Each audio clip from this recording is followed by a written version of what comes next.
दोस्तों, आज हम केएफसी यानी केंटुकी फ्राइड चिकन के फाउंडर कर्नल हरलैंड सैंडर्स के बारे में जानेंगे, जिन्होंने पूरी जिंदगी संघर्ष किया, असफलता और परेशानियों से जूझते रहे, लेकिन फिर भी हार न मानते हुए उन्होंने अपने प्रयासों को जारी रखा और अपने अंतिम दिनों में सफलता की एक ऐसी मिसाल कायम की, जिसे सुनकर कोई भी दांतों तले उंगली दबा लेगा। कर्नल हरलैंड सैंडर्स का जन्म 9 सितंबर 1890 को इंडियाना के एक शहर हेनरीविल्ले में हुआ था। कर्नल हरलैंड सैंडर्स के अलावा उनके छोटे भाई और बहन भी हैं उनके परिवार में। सब कुछ बहुत ही अच्छा चल रहा था, लेकिन अचानक 1895 में गर्मी के दिनों में तेज बुखार की वजह से कर्नल सैंडर्स के पिता की मृत्यु हो गई।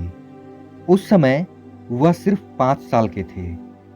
पिता की मौत के बाद घर की आर्थिक स्थिति बहुत ही खराब हो गई, जिसके बाद कर्नल की मां को बाहर फैक्ट्री में जाकर काम करना पड़ा और कर्नल के ऊपर इतनी छोटी सी उम्र में अपने भाई बहनों की देखरेख की जिम्मेदारी आ गई। उन्हीं कठिन दिनों में सैंडर्स की मां मार्गरेट ने उन्हें खाना बनाना भी सिखा दिया और सिर्फ 7 साल की उम्र में वह खाना बनाने में माहिर हो गए। खाने में उन्हें चिकन बनाना शुरू से ही पसंद था। 1902 में सैंडर्स की मां ने फिर से शादी कर ली और फिर उनका पूरा परिवार इंडियाना के ग्रीनवुड इलाके में आकर रहने लगा।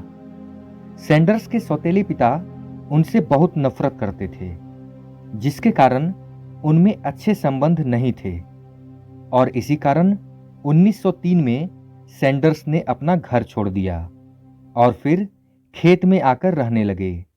साथ ही साथ वह वहां पर काम भी किया करते थे। घर छोड़ने के बाद उनकी पढ़ाई भी छूट गई। 13 साल की उम्र में वह इंडियाना पोलिस शहर में आ गए, जहां पर उन्होंने घोड़े गाड़ियों पर पेंटिंग का काम करना शुरू कर दिया।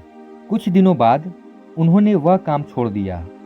फिर 1906 में वह अपने अंकल के साथ रहने लगे। उनके अंकल स्ट्रीट कार की एक कंपनी के लिए काम करते थे।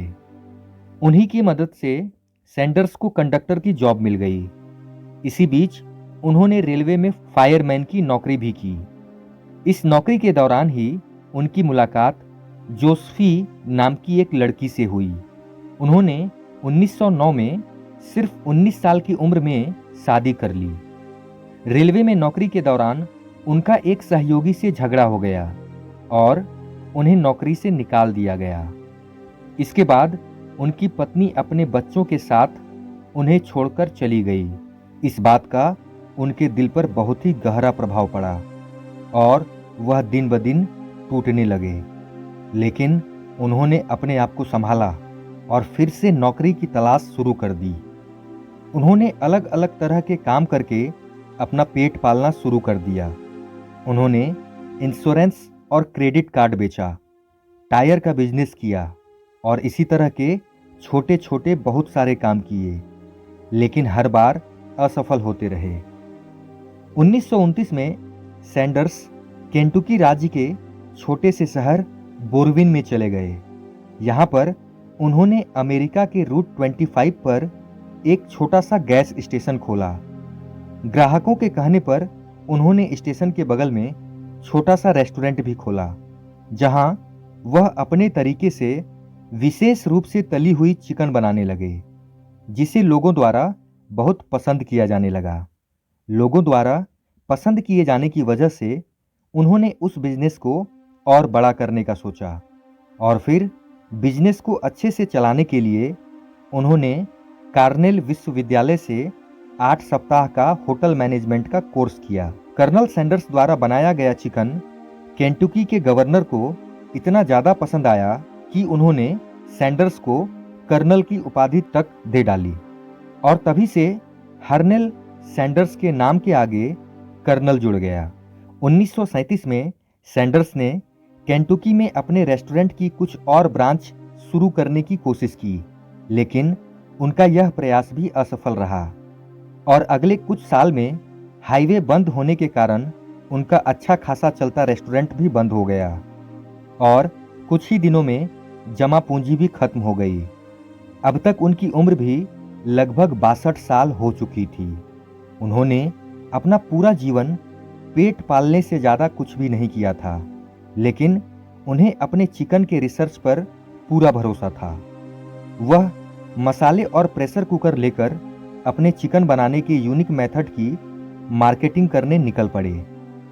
उसके बाद उन्होंने अलग अलग रेस्टोरेंट से मिलना शुरू किया, लेकिन समय ने फिर भी उनका साथ नहीं दिया और सभी रेस्टोरेंट के मालिक ने एक एक करके उन्हें रिजेक्ट कर दिया।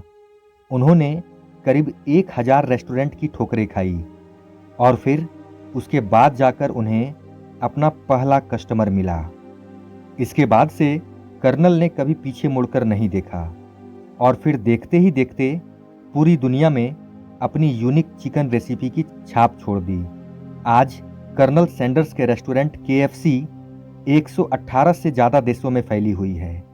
पूरी दुनिया में 18,875 से ज़्यादा KFC के आउटलेट्स हैं। पहला KFC आउटलेट्स संयुक्त राज्य अमेरिका में 1952 में खोला गया। आखिरकार अपार सफलताओं को पाने के बाद 16 दिसंबर 1980 को अमेरिका के केंटुकी में 90 साल की उम्र में कर्नल सैंडर्स की मृत्यु हो गई। 60 साल की उम्र में जब लोग रिटायर हो जाते हैं, घर में आराम की जिंदगी बिताना चाहते हैं, उससे ज़्यादा की उम्र में भी कर्नल सैंडर्स ने हार नहीं मानी और अपनी कोशिशों से यह साबित कर दिया कि असंभव कुछ भी नहीं। दोस्तों, अगर आपको यह वीडियो अच्छी लगी हो तो लाइक करें, कमेंट करें, शेयर करें और सब्सक्राइब का बटन दबाकर बेल आइकन को प्रेस करके ऑल का ऑप्शन ज़रूर सेलेक्ट कर दें, जिससे आगे आने वाली वीडियोस आपको समय पर मिल सके।